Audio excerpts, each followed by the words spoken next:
কলাকানন শিল্প ও সাংস্কৃতিক গ্রুপের ইউটিউব চ্যানেলে আপনাদের সকলকে স্বাগতম। আমরা টিম কলাকানন, আর আমাদের অন্যান্য বিভাগের মধ্যে অন্যতম এই বিভাগ কাহিনী বাহিনী। রহস্য, রোমাঞ্চ, প্রেম, কৌতুক এবং ভয়ের সাথে জুড়ে থাকুন আমাদের এই কাহিনী বাহিনী সিরিজের সাথে।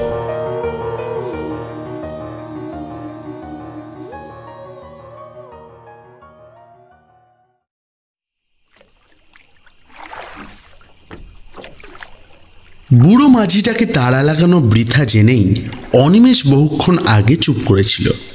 তার ফলে মাঝি আর আরোহী দুজনেই হাল ছেড়ে নিশ্চিন্ত হয়ে বসেছে। মাঝির বকাটাই রোগ, এমনকি ভাবভঙ্গি দেখে মনে হচ্ছিল ওইটাই পেশা। ওর বউ কতদিন মরেছে, ছেলের বিয়ে দিয়ে কি ভুল করেছে, জামাই কেন মেয়েকে নেয় না, ছোট জামাইটা জুয়ারি, ছেলেটা নেশা করতে পেলে আর কিছু চায় না, খুব ছেলে বয়সে একবারও কলকাতায় গিয়েছিল কিন্তু অত হট্টগোলে মাথা ঠিক থাকে না বলে পালিয়ে আসতে পথ পায়নি, আবার একবার যাবে ও কলকাতায় মা কালীকে দর্শন করতে, ইত্যাদি ইত্যাদি তথ্য পরিবেশন করবার ফাঁকে ফাঁকে কেবলমাত্র দম নেবার প্রয়োজনে যখন ও থামে তখনই শুধু দাঁড় বাইবার কথা ওর মনে পড়ে। সুতরাং শহরে যাবার বাস যে ও পাবে না তা অনিমেষ আগে থেকেই বুঝেছিল, কিন্তু এমন অবস্থায় যে পড়বে তা কল্পনাও করেনি। বাস তো নেই, আশেপাশে কোথাও মানব বসতির চিহ্ন চোখে পড়ে না। নৌকা এসে যেখানটায় ভেড়ে সেখানে বাঁশের মাচা মতো একটা করা আছে। জাহাজ ঘাটা হলে অনায়াসে যাকে জেটি বলা যেত। সেই মাচাতে নেমে অসহায়ভাবে অনিমেষ একবার চারিদিকে দেখল। নিচে ময়ূরাক্ষীর কালো জল নিঃশব্দে বয়ে যাচ্ছে। তার স্রোতের গতি থাকলেও তবু একটু প্রাণস্পন্দন বোঝা যেত। এত মন্থর তার স্রোত, এত নিস্তরঙ্গ যে মনে হচ্ছে সমস্ত জলটা যেন জমাট বেঁধে স্তব্ধ হয়ে গেছে। আর তার সেই অতল কালো বুকে কত কি রহস্যময় জীবন স্পন্দনহীন চোখে তার দিকে তাকিয়ে কৌতুকের হাসি হাসছে। ওপারে ভগীরথপুর গ্রাম, বেশ সম্পন্ন গ্রাম তা সে জানে। বহু লোকের বাস, অনেক পাকা বাড়ি, স্কুল, ডাকঘর আছে, কিন্তু এখান থেকে তার কিছুই দেখা যায় না। ঘাট থেকে উঠে যে রাস্তাটা গ্রামের দিকে গিয়েছে তার সাদা বালির আভাস নিবিড় বনের অন্ধকারে মিশে গেছে একটুখানি গিয়েই। দুদিকে বড় বড় গাছ, কি গাছ তা বোঝা যায় না, কিন্তু তারই অসংখ্য শাখাপল্লব সমস্ত গ্রামটাকে যেন চোখের আড়াল করে রেখেছে। একটা আলোর রেখা পর্যন্ত চোখে পড়ে না। ওপারে যদি এই হয়, এপারের অবস্থা সহজেই অনুমেয়। এপারে যেদিন সে এসেছিল সেদিন দিনের বেলাও কোনো গ্রাম তার চোখে পড়েনি। বাসটা এসে একেবারে এই ঘাটের ধারেই দাঁড়ায়। যাত্রীরা সবাই ভগীরথপুর চলে যায়। সেদিন অন্তত এমন কেউ ছিল না যে এপারে কোথাও যাবে। আসার সময়ও দুদিকে আম গাছের ঘন বন কাটিয়ে এসেছিল, বেশ মনে আছে তার। হয়তো ছিল কোথাও ঘরবাড়ি, কিন্তু তা ওর চোখে পড়েনি। পারাপারের জন্য একটা নৌকো আছে, চওড়া ভেলার মতো প্রকাণ্ড বস্তু, কিন্তু শেষ বাস চলে যাবার পর আর ওপার থেকে কেউ আসবার সম্ভাবনা নেই জেনে সব ইজারাদাররা বহুক্ষণ বাড়ি চলে গেছে নৌকাটা ওপারে বেঁধে রেখে। বাবু, ভাড়াটা? তারা লাগায় মাছি। বিহলতা কাটে, কিন্তু যেন আরো ব্যাকুল হয়ে ওঠে অনিমেষ। ভাড়াটা কি রে? এই অন্ধকার রাত্রিরে আমি এখানে কোথায় থাকবো? তুই তো 1 ঘন্টার রাস্তা 7 ঘন্টায় এনে আমাকে বিপদে ফেললি। হ্যাঁ, এখন নিদেন ওপারে পৌঁছে দে। দেখি কোথাও একটু আশ্রয় পাই কিনা। এবারে এই জঙ্গলের শেষে কে বাঘের পেটে প্রাণ দেবে? চল চল চল, ওপারে নিয়ে চল। উঠি লাগলাম আজ্ঞা, উঠি লাগলাম আজ্ঞা। সে কি? কেন রে, কি হয়েছে? তার উত্তরে মাঝি যা বলল তার অর্থ হচ্ছে এই যে ওপারে অন্য নৌকো গেলে খেয়ার ইজারাদার বড্ড বকাবকি করে, পুলিশে ধরিয়ে দেয়। সুতরাং ওপারে যাওয়া ওর পক্ষে সম্ভব নয়। অনিমেষ তাকে অনেক করে বোঝালো। ওপারে তাকে ধরবার জন্য ইজারাদার যদি বসে থাকতো তো অনিমেষ তাকেই ডাকতো। শুধু ইজারাদার কেন, জনমানবের চিহ্ন থাকলেও সে মাঝিকে এ অনুরোধ করতো না। কোনো মতে তাকে নামিয়ে দিয়ে সে চলে যাক, তাতে যদি কেউ তাকে ধরে তো অনিমেষ তার জন্য দায়ী, ইত্যাদি সব কথার উত্তরে তার সেই একই উত্তর, উঠি লাল্লাম আজ্ঞা বাবু, উঠি লাল্লাম আজ্ঞা। অনিমেষ তখন রাগ করে বলল, তবে তুইও থাক, আমি তোর নৌকাতেই রাত কাটাই। আজ্ঞা উঠিও লাল্লাম।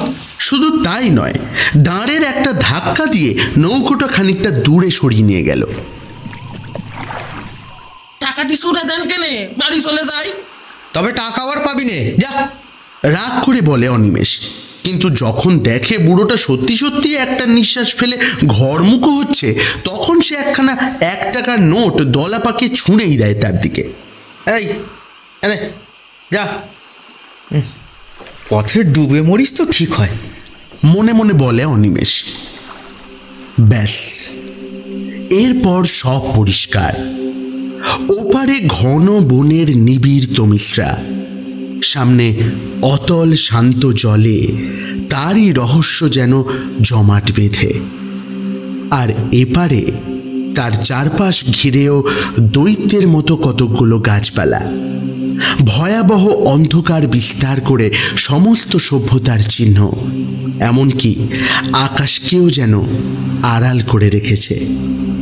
বাস এসে দাঁড়ায় এবং ঘোরে যেখানটায়, সেখানটা খানিকটা ফাঁকা জায়গা আছে বটে, কিন্তু সে যেন আরো ভয়ঙ্কর।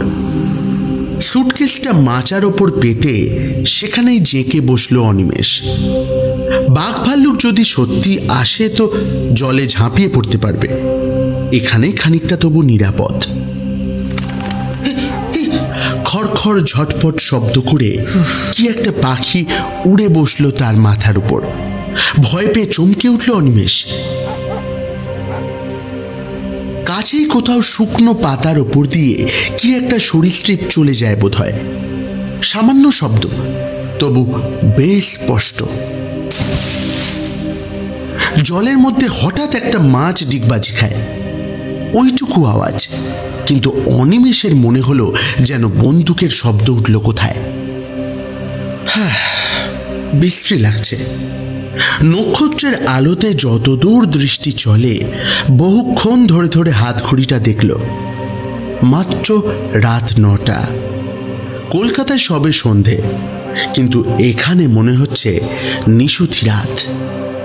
এখনো দীর্ঘ সময় তাকে এখানে অপেক্ষা করতে হবে। কখন ভোর হবে, তারপর কখন ইজারাদারের ঘুম ভাঙবে, তবে সে একটু লোকালয়ের মুখ দেখতে পাবে। বাস একটা আসে এখানে সকাল 8টা নাগাদ। সন্ধ্যাতে যেটা এসেছে সেটা কাছাকাছি কোনো গ্রামে থাকে।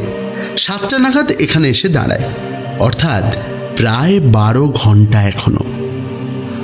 আচ্ছা, হাঁটলে কেমন হয়? বাসের রাস্তাটা ধরে হাঁটতে থাকলে কি আর কোনো একটা গ্রাম পাওয়া যায় না কাছাকাছির মধ্যে? কিন্তু সেখানে যদি তাকে আশ্রয় দিতে কেউ না চায়, ডাকাত বলে মনে করে, তাছাড়া দুদিকে যা ঘন ঘন বন, যদি যদি বাঘ আসে? মুর্শিদাবাদ জেলায় এইসব অঞ্চলে নাকি প্রায় বাঘ বের হয়। দরকার নেই, 10-11 ঘন্টা সময় একরকম করে কেটেই যাবে। মশাই শুনছেন কলাকানন গ্রুপের কাহিনী বাহিনীর আজকের নিবেদন। প্রখ্যাত লেখক গজেন্দ্র কুমার মিত্রের লেখা এক রাত্রির অতিথি। এই রকম গল্প আরও শুনতে আমাদের চ্যানেলটি সাবস্ক্রাইব করুন এবং বেল আইকনটি প্রেস করতে ভুলবেন না। এখন শুনতে থাকুন আজকের গল্প। মশাই শুনছেন, বাস মিস করেছেন বুঝি? কোথাও আশ্রয় পাননি? অস্ফুট একটা শব্দ করে চমকে ওঠে অনিমেষ, বরং আতকে ওঠে বলাই ঠিক। কখন নিঃশব্দে কে পেছনে এসে দাঁড়িয়েছে? কই কই একটু তো টের পায়নি। সামান্য কুটোনাড়ার শব্দের দিকেই তো সে এতক্ষণ কান পেতে ছিল। কয়েক মুহূর্ত যেন ভয়ে আড়ষ্ট হয়ে থাকে, ঘাড় ফেরাতেও সাহস হয় না। কথাগুলো যে বলেছে সে একেবারে ওর পেছনে এসে দাঁড়িয়েছে। ও অত্যন্ত দ্রুত, যেন একটা কথা শেষ হবার আগেই আরেকটা শুরু হয়েছে। এইভাবেই পরপর 3টে প্রশ্ন করে আগন্তুকটিও চুপ করে দাঁড়িয়ে নিঃশ্বাস ফেলছে। অবশেষে প্রায় মরিয়া হয়েই অনিমেষ তাকায়। রোগা কালো গোছের একটা মানুষ, খুব বেটে নয়, তাই বলে ঠ্যাঙাও বলা চলে না। উস্কো খুস্কো মাথার চুল এবং ঘন দাড়ি গোঁফ। ঘন দাড়ি, কিন্তু আবক্ষ বিস্তৃত নয়। মধ্যে মধ্যে কামানো বা ছাঁটা হয় এমনি দাড়ি, খোঁচা খোঁচা। একখানা খাটো আধময়লা কাপড় পরনে, কোঁচার খুঁট গায়ে জড়ানো। মোটা ভুরুর আড়ালে কোটরগত চক্ষুর তীক্ষ্ণ দৃষ্টি নিঃশব্দ চাউনির দ্বারাই যেন অনিমেষের সমস্ত ইতিহাস পূর্বাপর আয়ত্ত করবার চেষ্টা করছে।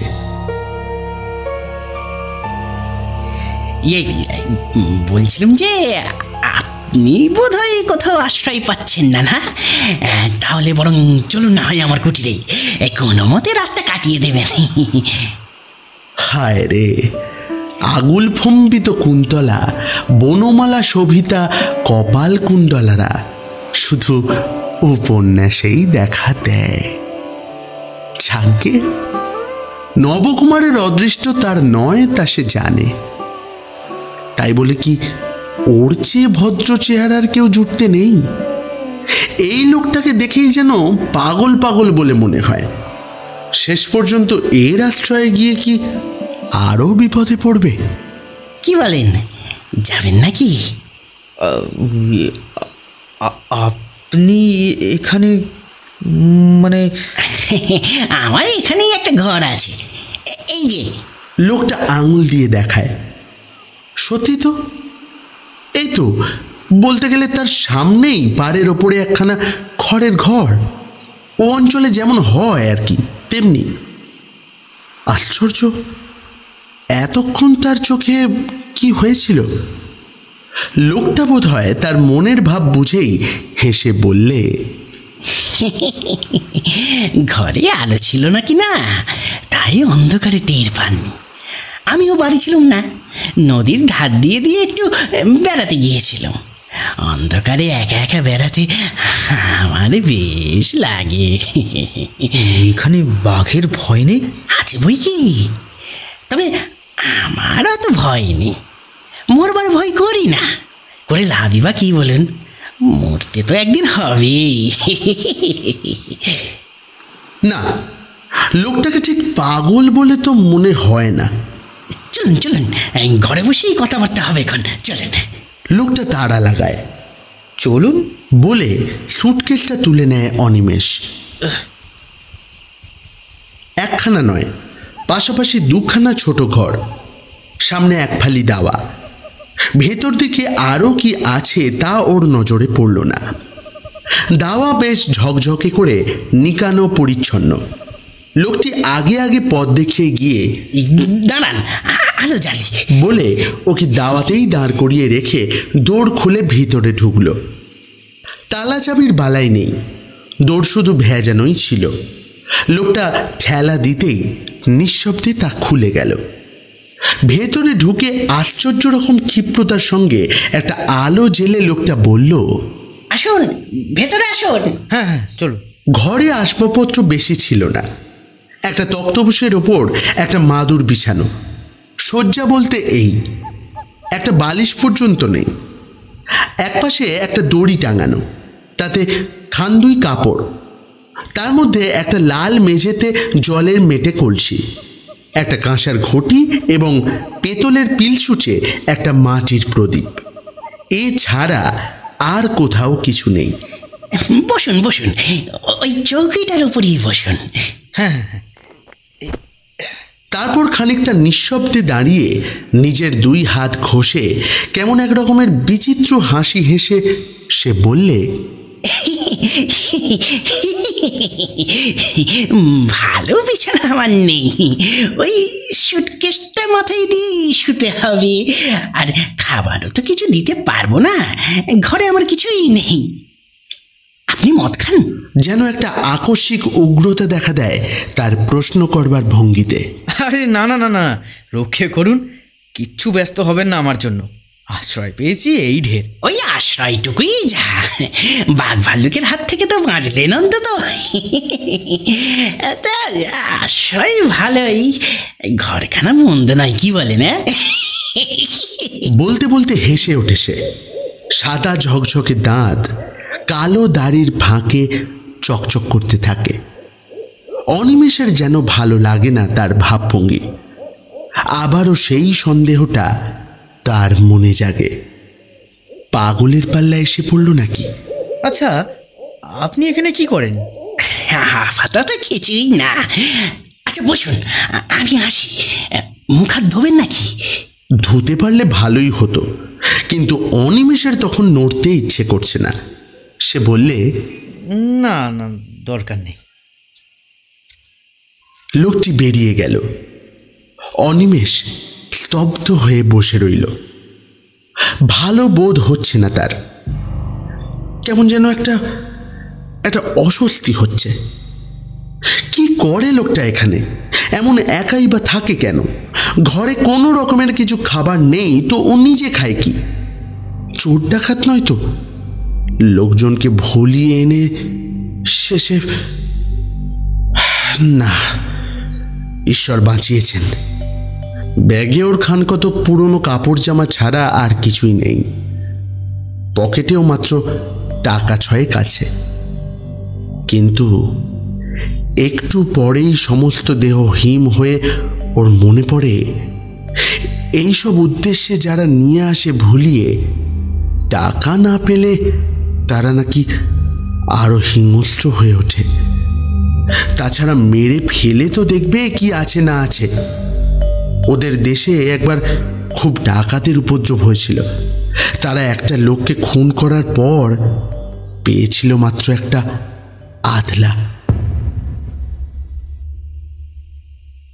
এরই মধ্যে কখন গৃহস্বামী আবার নিঃশব্দে ওর কাছে এসে দাঁড়িয়েছে। অনিমেষ টেরও পায়নি, যদিও খোলা দরজার দিকেই সে তাকিয়ে বসেছিল। আশ্চর্য! লোকটি বলল, এখনই শুয়ে পড়বেন নাকি? যদি ঘুম পেয়ে থাকে তো স্বতন্ত্র কথা, নইলে একটু বসি। কতদিন লোকের সঙ্গে কথা কইতে পাইনি, বলেন তো দুটো কথা কয়ে বাঁচি। এখানে তেমন লোকজন তো নেই, আসেও না কেউ। অনিমেষ আবারও পূর্ব প্রশ্নের জের টানল। তা এমন জায়গায় আপনি থাকেনই বা কেন? সেই হাসি গৃহস্বামীর মুখে, তেমনি নিঃশব্দে হাসি। দাড়ির ফাঁকে শুভ্র দন্তে সেই বিজলি প্রকাশ। ভয় নেই, আমি চোর ডাকাতও নই, পাগলও নই। ঘরে কিছু নেই মানে আমার কিছুর দরকার নেই, আর থাকারও দরকার হয় না আমার। কেন জানেন?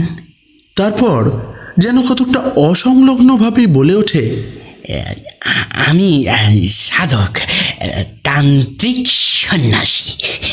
সন্ন্যাসী? অবিশ্বাসের দৃষ্টিতে চায় অনিমেষ। অপ্রতিভ হয়ে লোকটি বলে, না, সন্ন্যাসী মানে ঠিক অভিষিক্ত সন্ন্যাসী নই, তবে সাধক বটে। উবু হয়ে ঘরের মেঝেতেই বসল লোকটা। কিছুক্ষণ মৌনভাবে থেকে বললে, তাহলে আপনাকে বলেই ফেলি সেটা। কাউকে কখনো বলিনি, বলবার সুযোগও পাইনি বিশেষ। এই অঞ্চলেরই লোক আমি, বুঝলেন। ছেলেবেলা থেকে নানা বইতে তান্ত্রিক সন্ন্যাসীদের অদ্ভুত সব ক্ষমতার কথা পড়ে ওই দিকে মনটা ঝোঁকে। মনে হতো আমিও এই সব সাধনা করে সিদ্ধ হব, তারপর প্রাণ ভরে পৃথিবীর সব ঐশ্বর্য ভোগ করব, আর আমাকে পাই কে? হায় রে, তখন কি আর জানতুম যে ভোগের উদ্দেশ্যে সাধনা করতে এলে সিদ্ধি তো দূরের কথা, সমস্তই খোয়াতে হয় একে একে। এই পর্যন্ত বলে লোকটি চুপ করল। এতক্ষণে অনিমেষও অনেকটা সহজ হয়েছে। লোকটির ভাবভঙ্গি আর কথাবার্তায় সত্য কথা বলছে বলেই মনে হয়। দুশ্চিন্তা অনেকখানি কমে গেল তার। বাড়ি আমার এই অঞ্চলে নয়, বাড়ি সেই পাঁচথুপির কাছে। এখানে কেন এলুম বলছি, দাঁড়ান। বলেছি আপনাকে, ছেলেবেলা থেকেই ওই দিকে ঝোঁক গিয়েছিল। স্কুলের পড়া হলো না, তার বদলে যত সব ওই ধরনের বই পড়তে লাগলো। পড়তে পড়তে বিশ্বাসটা খুব পাকা হয়ে গেল। কিন্তু গুরু কই, দু একটা সন্ন্যাসী যা হাতের কাছে পেলুম, দেখলাম সব বাজে, কিছুই জানে না। অথচ পথ দেখাবে এমন লোকও না পেলে এগোবো কি করে? মনটা বড়ই চঞ্চল হয়ে উঠল।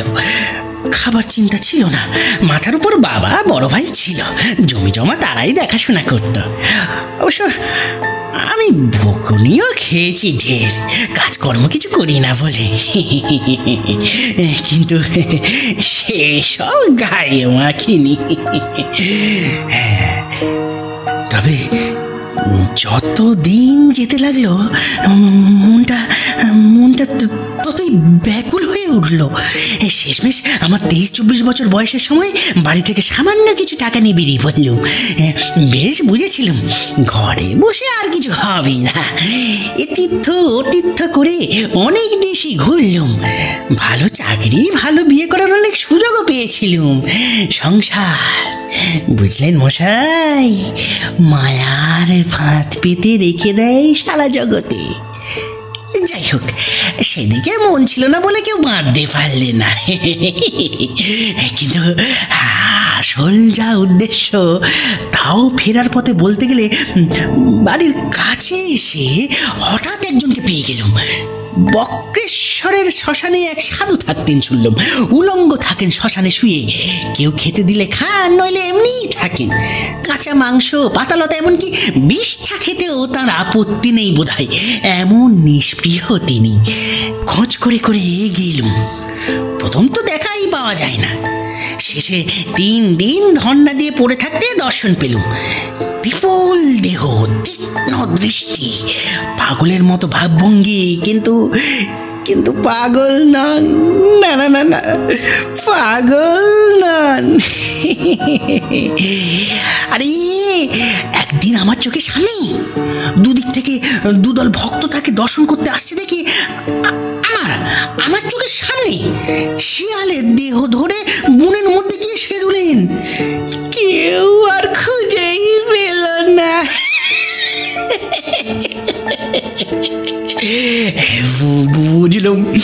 বুঝলুম যে এতদিন ধরে যাকে খুঁজছিলাম, এতদিন পরে তাকে পেয়েছি। অনিমেষের মনেও ততক্ষণে গল্প জমে উঠেছে। লোকটা থামতেই সে বললে, তারপর হ্যাঁ, লোক তো পেলুম, তাকে ধরি কি করে? কিছুতেই ধরা দেয় না। কিছু বলতে গেলে শ্মশানের পোড়া কাঠ দিয়ে তুলে তেড়ে আসে। একদিন খুব কান্নাকাটি করতে সব শুনলে মন দিয়ে, কিন্তু তারপর যাবখনি দিলে বললে, ভালো চাস তো এসব মতলব ছাড়, সাধনা করবি তুই ওই 1.5 কাঁপা নিয়ে, তোর কাজ নয় বুঝলি, মরবি একেবারে। তাছাড়া ভোগ করার জন্য এসব কাজ যে করতে আসে তার একুল ওকুল দুকুলই যায়। রামকৃষ্ণ পরমহংসের গল্প পড়িসনি? মাকে বলেছিল, মা অষ্টসিদ্ধাই দে, হৃদয় বলছে চাইতে। মা বললেন, কাল সকালে উত্তর পাবি। পরের দিন সকালে দৌড় খুলতেই নজরে পড়ল একটি মেয়ে ছেলে ওই দিকে ফিরে শৌচ করতে বসেছে। পরমহংস অপ্রস্তুত হয়ে ফিরে এসে ভাগ্নেকে এই মারে তো এই মারে, বুঝলি। এমনি তুচ্ছ শুধু নয়, ছোট জিনিস ওসব। ঘরের ছেলে ঘরে ফিরে যা, বিয়ে থা কর, নিজে নিজেই ভগবানকে ডাক, নয়তো কুলগুরুর কাছে দীক্ষা নিস। অনেক কাকুতি মিনতি করল, বাবার আর দয়া হলো না। আমি কিন্তু মশাই হাল ছাড়লুম না। আমার তখন জেদ চেপে গেছে কিনা, ওইখানেই পড়ে রইলুম বলতে গেলে না খেয়ে দি। আর গোপনে গোপনে ওর দিকে নজর রাখলো, যদি আসল প্রক্রিয়ার কিছু হদিশ পাই, বুঝলে না। এতদিন কি আর বৃথাই এ লাইনে ঘুরছি। আসল মানুষ না ভাই, ওদের ভেতরের কথা কিছু কিছু জেনেছি বই কি। তারপর হলো কি মশাই, আরো দু একজন সাধক আর ভৈরবী ওখানে এলো বাবার সঙ্গে দেখা করতে। গোপনেই এলো, কিন্তু আমি তো ওইখানেই পড়ে থাকি, আমাকে এড়াবে কি করে।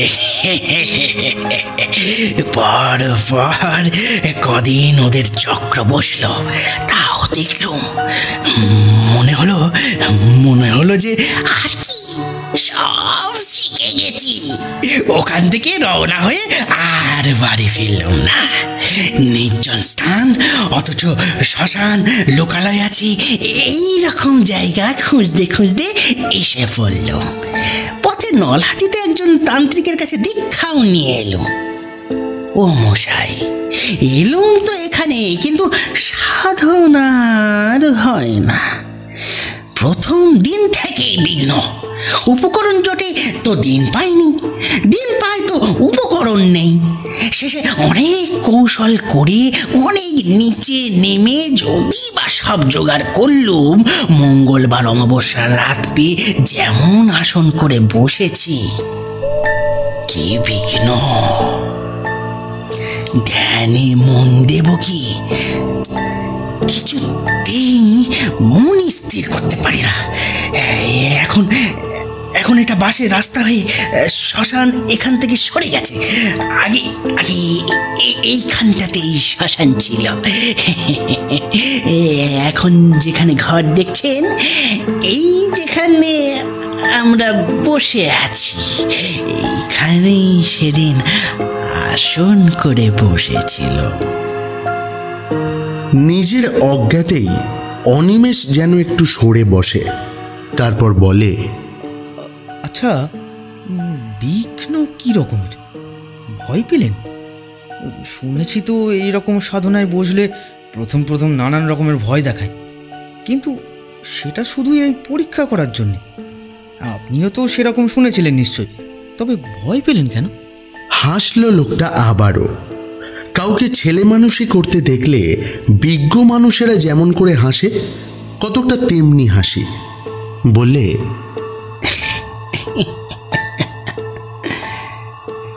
জানে তো সবাই, কিন্তু শোনা এক জিনিস আর অভিজ্ঞতাটা আর এক। তেমন অভিজ্ঞতা হলে বুঝতেন। শুনবেন কেমন? মরার বুকের ওপর বসেছি আসন করে, মরার খুলিতে করে মদ খাচ্ছি। মনে ভয় ডর কিছুই নেই, এই বিশ্বাস হয়ে গিয়েছিল। কিন্তু সেই লোকেরই বুকের মধ্যে হিম হয়ে গেল সেসব শুনে। না না, তেমন ভয়ানক কিছু নয়। প্রথম শুরু হলো ফিস ফিস কথার শব্দ, খিলখিল হাসি, চাপা হাসি। ক্রমে সেটাই বাড়তে লাগলো। মনে হলো 10 জন, 20 জন, 100 জন, হাজার হাজার। আপনার চারপাশে যদি লক্ষ লোকের ফিস ফিস কথারই শব্দ হতে থাকে তো কেমন হয়? আর তার সঙ্গে চাপা এক ধরনের খিলখিল হাসি। তবু আমি স্থির হয়ে আসনে বসে রইলুম, নড়লুম না। যদিও কাজে আর মন দিতে পারলুম না, এটাও ঠিক। তারপর মশাই স্পষ্ট দেখতে লাগলুম শ্মশানের মাটি ফুঁড়ে ফুঁড়ে যেন মরাগুলো উঠছে। কতকাল থেকে মরেছে সব, কত হাজার হাজার বছর ধরে। এক একজনের বিভৎস চেহারা, রোগে যন্ত্রণায় বিকৃত মুখ।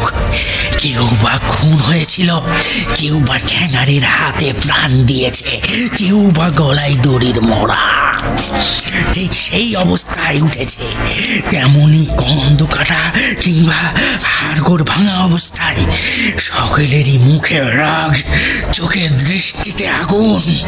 তারা সবাই আমার দিকে আঙুল তুলে শাসাতে লাগলো। তুই এখানে কেন? শ্মশান মিথ্যা করতে এসেছিস? চলে যা, দূর হয়ে যা। জানিস না এখানে আমরা পাহারা দিচ্ছি? মনে পাপ নিয়ে তুই এসেছিস শ্মশান জাগে? চলে যা।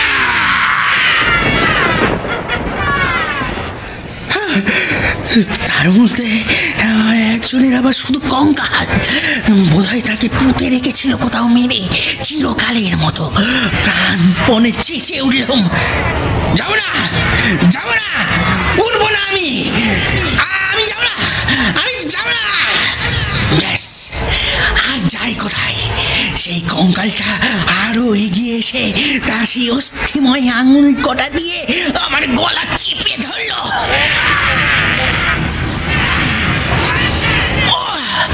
সে কি চাপ, যেন মোটা লোহার সারাশি। কত চেষ্টা করলো মুক্ত হওয়ার, কিন্তু সে বজ্র কঠিন মুষ্টি খোলে কার সাধ্য। দম বন্ধ হয়ে গেল, বুকটা সে এক অসহ্য যন্ত্রণা। মনে হলো যেন দেহের প্রতিটি শিরা ফেটে যাচ্ছে। আকুলি বিকুলি করতে লাগলুম। এক ফোঁটা হাওয়ার জন্য, সে হাওয়া চারিদিকেই রয়েছে, তবু এক বিন্দু বুকের মধ্যে নিতে পারলুম না। বরং আরো চিপে বসতে লাগলো সেই সাঁচির মতো আঙুলগুলো।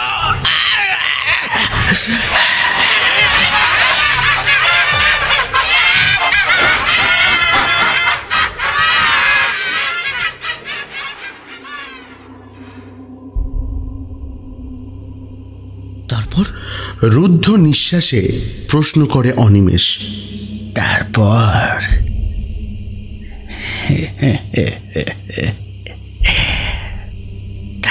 আর কি? মুক্তি। সেই থেকে ঘুরে বেড়াচ্ছি এখানে। কাজ নেই, কামাইও নেই, জায়গাটার মায়া ছাড়তে পারিনি। সবচেয়ে কষ্ট হয় কথা কইবার লোক নেই বলে। কিন্তু কথা কইতে গিয়েও একটা অজ্ঞাত আতঙ্কে অনিমেষের যেন গলা কেঁপে যায়। আপনি মুক্তি পেলেন কি করে? তা আমিও জানি না। এক সময় দেখলাম যে আমি দাঁড়িয়ে রয়েছি আমারই ভূতপূর্ব আশ্রয় কিনা দেহটার পাশে। যারা এসেছিল তাদেরও তো কাজ শেষ, তারাও তো যে যার মিলিয়ে গেছে। এক কথায় সব কিছু শান্তি শান্তি শান্তি। তবু বুঝতে কয়েক মিনিট দেরি লাগে অনিমেষের। কথা কইতে গিয়েও গলার স্বর বিকৃত হয়ে যায়। তার মানে কি? আপনি বলতে চান যে আপনি তখন মারা গেলেন? আপনি কি মরা? প্রশ্নের শেষ অংশটা আকস্মিক আর্তনাদের মতো চিৎকারে পরিসমাপ্ত হয়, কিন্তু প্রশ্ন সে করছে কাকে? কেউ তো নেই, শুধু সে একা বসে আছে ঘরে। বাকি জিনিসগুলো ঠিক আছে, পিদিমটা তেমনি চলছে, শুধু উবু হয়ে বসে যে লোকটা কথা বলছিল সে আর নেই। কোথা দিয়ে গেল লোকটা? কখন উঠে গেল তার চোখের সামনে দিয়ে? বারবার এই ব্যাকুল প্রশ্ন ওর মনে উঠতে লাগলো, কিন্তু উত্তর দেবে কে? খানিক পরে আসল প্রশ্নটা আবার প্রবল হয়ে উঠল, তাহলে কি লোকটা যা বলে গেল তা সত্যি? ও লোকটা মানুষ নয়, অশরীরী, বিদেহী আত্মা। খাবার কিছু লাগে না ওর, ও বলেছিল বটে, মরবার ভয় নেই। গায়ে কাঁটা দিয়ে ওঠে অনিমেষের। কিন্তু সে শিক্ষিত ছেলে, বিজ্ঞান পড়া ছেলে, এসব মিথ্যে কল্পনা আত্মসম্মোহন বলেই জানে। সে বিশ্বাস করবে না যে এই বিংশ শতাব্দীর মধ্যভাগে বসে সে ভূত দেখেছে। আচ্ছা আচ্ছা, পিছনে ছায়া পড়ছিল কি ওর? মনে করবার চেষ্টা করছে অনিমেষ। সত্যি কি না লোকটা তার সঙ্গে তামাশা করেছে? আগে যা ভেবেছিল তাই, ডাকাত বা ঠ্যাঙাড়ে জাতীয়, ভয় দেখিয়ে গেল, এরপর কাজ হাসিল করা সহজ হবে ভেবে মনকে প্রবোধ দেয় সে। এইটাই হওয়া সম্ভব। ভূত হলে আলোয় থাকবে কি করে? বদমাইশ। আরো বেশি ভয় দেখাবার জন্য ম্যাজিকওয়ালাদের মতো চোখের নিমেষে সরে গেছে। দৌড়টা কি বন্ধ করে দেবেন নাকি দেওয়াই উচিত? পালাবে? কোথায় যাবে এই অন্ধকারে? আবারও তো ওদের কবলে গিয়েই পড়তে হবে। সে দেখতে পাবে না ওদের, ওরা দেখবে। তার চেয়ে দৌড় বন্ধ করে বসে থাকাই মন্দ নয়। যা হবার হবে। আলো তো থাকবে এখানে, লোকগুলোকে চোখে দেখা যাবে। অনিমেষ অতি কষ্টে উঠে দাঁড়ালো। হাতে পায়ে যেন তার জোর নেই। কোনো মতে উঠে গিয়ে সন্তর্পণে দৌড়টা বন্ধ করে দিল। ভাগ্যিস ভিতরে খিল আছে, বেশ মজবুত খিল। দেখে শুনে ভালো করে বন্ধ করল। যাক, নিশ্চিন্ত। কিন্তু এ কি, হঠাৎ আলো নিভে গেল যে মুহূর্তের মধ্যে, কোনো রকম নোটিশ না দিয়েই। ঘরটা তার চারপাশ নিশ্চিদ্র অন্ধকারে ভরে গেল। তেল ছিল না, কিন্তু তাহলে তো একটু একটু করে ম্লান হয়ে আসবে। তবে ভয়ে ওর গাটা হিম হয়ে গেল। তবে কি ঘরের মধ্যে কেউ ছিল? এখন ফুঁ দিয়ে নিভিয়ে দিলে সেই লোকটাই কি? হয়তো তক্তপোষের নিচে ঢুকে গিয়েছিল, তখন সেইখানেই লুকিয়েছিল, তাই সে ওর চলে যাওয়াটা লক্ষ্য করেনি। নিশ্চয়ই তাই হবে।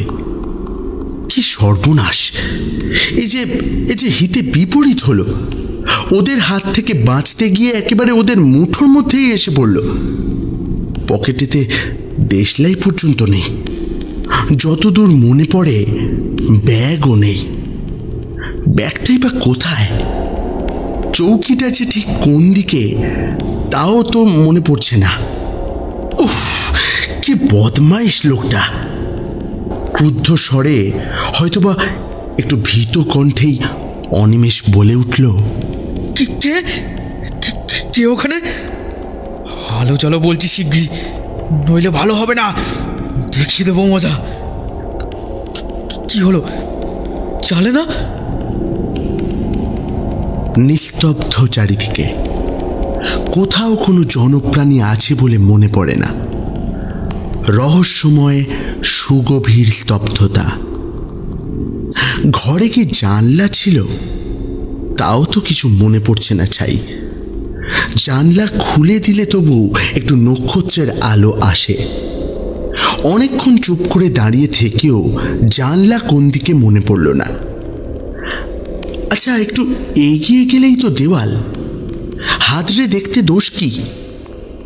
পরক্ষণে মনে পড়ল, আরে আচ্ছা বোকা তো সে, দৌড়টাই তো রয়েছে, খুলে বেরিয়ে পড়লেই তো হয়। ঘরের অন্ধকারের চেয়ে বরং বাইরের অন্ধকার ভালো, তারার আলো আছে।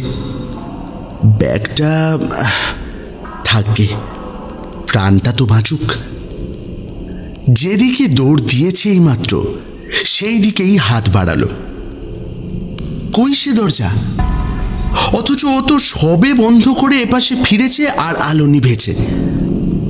তবে কি ও দিক ভুল করছে? এদিকে দরজা ছিল না। আন্দাজে আন্দাজে এগিয়ে যাবে সে। এইটুকু তো ঘর, দেওয়াল পেলে দেওয়াল হাতড়ে হাতড়ে ঘুরলেই দরজা পাবে। শুধু ভয় হচ্ছে ও লোকটা না এই সুযোগে পেছন থেকে মেরে বসে। কিন্তু উপায় বাকি, এদের কবলে যখন এসে পড়েছেই। মরিয়া হয়ে এগোয়ে অনিমেষ, এক পা করে যতটা সম্ভব নিঃশব্দে এগোয়। 1, 2। এ কি, এ যে 20 পা হয়ে গেল। ঘরটা যতদূর আন্দাজ হয় 10-12 ফুটের বেশি হবে না লম্বায়। নেহাতি ছোট ঘর, অথচ 20 পা মানে অন্তত 15 ফুট। আরো 2 পা, আরো 10, আরো 20। এ কি সে মাঠে চলেছে নাকি? এই কিরকম হলো? 40 পা চলার মতো ঘর তো নয়, কোনাকুনি হাঁটছে। তাতেই বা এত দূর হবে কেমন করে? তবু আরো কয়েক পা যায় সে। হয়তো চলতে চলতে কখন গতি বেঁকে গিয়েছে, সোজা হয়ে হাঁটে আরো খানিকটা। না, তবু দেওয়াল নেই। রহস্যময় অন্ধকার, অনন্ত শূন্যতা। বাইরের মুক্ত শূন্যতা নয়, 4 দেওয়ালের চাপা, তবু তা অনন্ত। এইবার কপালে ঘাম দেয় অনিমেষের। এতক্ষণ ডাকাতের ভয়ে যা হয়নি, এইবার তা হলো। পা দুটো কাঁপতে লাগলো থরথর করে, একেবারে যেন ভেঙে এলো। অসহায়ভাবে সেইখানেই বসে পড়ল সে। এ তার কি হলো? কি চক্রান্তে জড়িয়ে পড়ল সে? তবে কি সে লোকটা অশরীরী? সত্যি সত্যি সে কি তাহলে কোনো প্রেতজনির মায়াতে এসে পড়েছে? বিহল হয়ে ভাবে অনিমেষ কি করবে, কিন্তু কোনো পথ দেখতে পায় না। ওই যে কারা আসছে না? হ্যাঁ, ওই তো কত লোকের পায়ের আওয়াজ। অন্তত 8-10 জনের কম নয়, কিংবা আরো বেশি। এই বাড়ির কাছেই আসছে। ওই তো দাওয়ায় উঠল। ও মশাই, শুনছেন? ও মশাই! গলা দিয়ে স্বর বেরোলো না। টাকরা শুকিয়ে গিয়েছে, গলা কাঠ। কিন্তু ওরাই যদি এই ডাকাতের দল হয় তা হোক, তবু তো তারা মানুষ। ভরসা হলো একটু অনিমেষের। তাহলে অন্তত এটা প্রেতের মায়া নয়। বাঁচা গেল। হ্যাঁ, ডাকাতি, নইলে ওরা অমন ফিসফিস করে কথা কইবে কেন?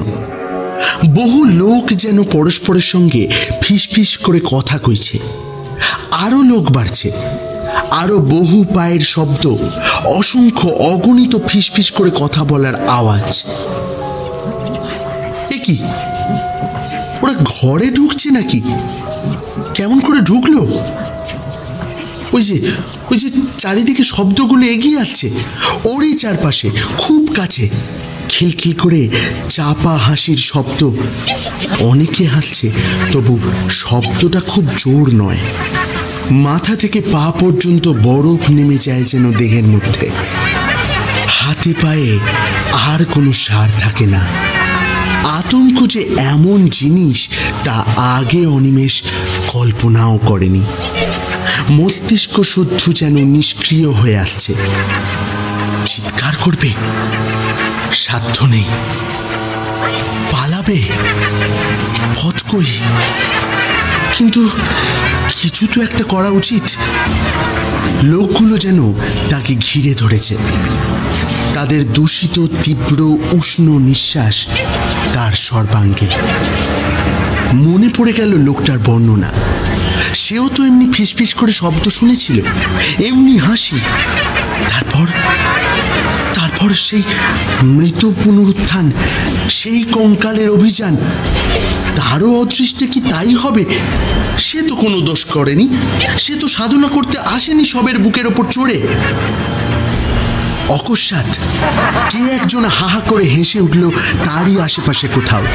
তীক্ষ্ণ চড়া গলায় সেই হাসি। মনে হলো যেন তারই চারপাশে অন্ধকার বিদীর্ণ করে ছড়িয়ে পড়তে চাইছে।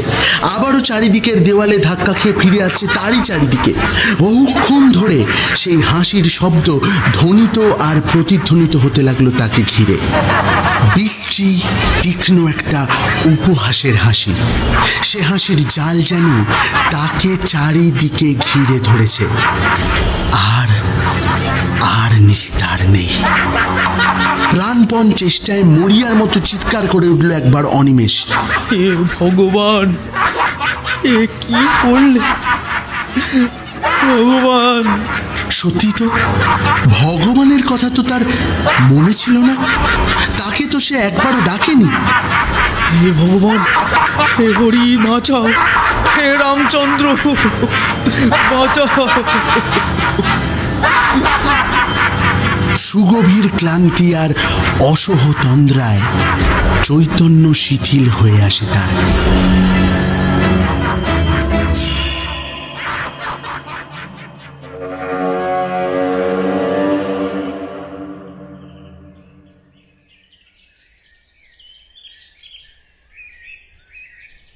ঘুম যখন ভাঙল অনিমেষের, তখনও সকাল হয়নি, কিন্তু ফর্সা হয়েছে একটু। খানিকটা সময় লাগলো তার সবটা মনে করতে। তারপর ধর্মড়িয়ে উঠে বসে ভালো করে চেয়ে দেখল সে। বাসদাঁড়া বাড়ি ফাঁকা জায়গাটায় পড়ে ঘুমিয়ে পড়েছে কখন। সুটকেসটা খানিকটা দূরে একটা গাছতলায় পড়ে আছে। আরে সেই ঘরটা কোথায় গেল? যত দূর দৃষ্টি যায় কোথাও কোনো ঘরের চিহ্ন মাত্রও তো নেই। সে কি বাস থেকে নেমে সেইখানেই ঘুমিয়ে পড়েছিল? তাই হবে হয়তো সবটাই তার স্বপ্ন।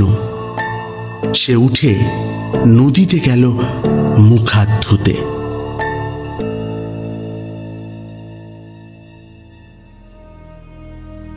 শুনছিলেন আজকের গল্প গজেন্দ্র কুমার মিত্রের লেখা এক রাত্রির অতিথি।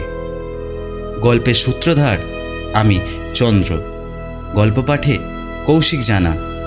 সাধকের ভূমিকায় শুভদীপ বনু, অনিমেষের চরিত্রে সৌম্যদীপ বনু, মাঝির চরিত্রে জিৎ ঘোষ, ভূতের কোরাসে কলাকাননের সদস্যবৃন্দ। গল্পটি পরিচালনা এবং পোস্টার ডিজাইন করেছেন শুভদীপ বনু। সম্পাদনায় সৌম্য এবং জিৎ, এবং স্পেশাল এফেক্টসে পাপ্পু। গল্পটি কেমন লাগলো আমাদের জানাতে পারেন ইউটিউব কমেন্ট বক্সে। সবাই ভালো থাকবেন, সুস্থ থাকবেন। আমাদের পাশে থাকার জন্য অসংখ্য ধন্যবাদ।